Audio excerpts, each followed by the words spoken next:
Hello YouTube, welcome back to the Alpha Mage channel. I'm really excited to show you kind of a three-part video. I have my buddy Travis here. Say hi, Travis. Hi. Hi, we're going to be talking about the new cards that we have. These aren't the fully printed cards from the Game Crafter. We actually did these from FedEx. So as you can tell, there's no back on it. We just printed it. We wanted something to print off to see what kind of quality the cards would look like. So we know if they look good on FedEx, they're going to look a lot better on the Game Crafter. So we just printed these off so we can play. Obviously, since I'm the creator, I'm a little biased. I wanted to bring in a second opinion, someone who likes playing TCG games and he's really good at them.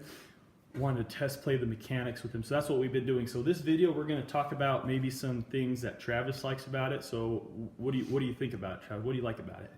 Yeah, so when we first started playing, it was obviously a learning curve, it's a new game, but it's very, once you understand the rules, very easy to pick up and easy to, master, hopefully, but there's a lot of skill and mechanics that are in here and it makes it still challenging. So basis of play is pretty simple, but to master it's a little more difficult, which is something I liked. I especially like the art on some of these cards. Hopefully we'll get to show you some here.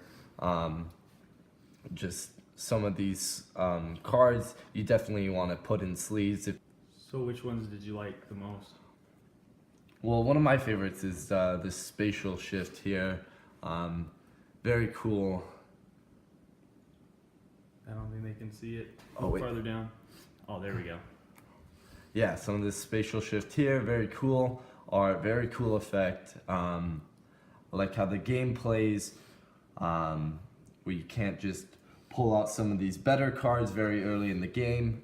And especially when me and Alan were playing, one of the best things I found out about the game is that while you play, even if you get a little bit of a bad hand, you can still come back and win. I lost a couple times when I've had the upper hand throughout the whole game. I've lost in the end when your deck kind of stalls out with some of the pushers.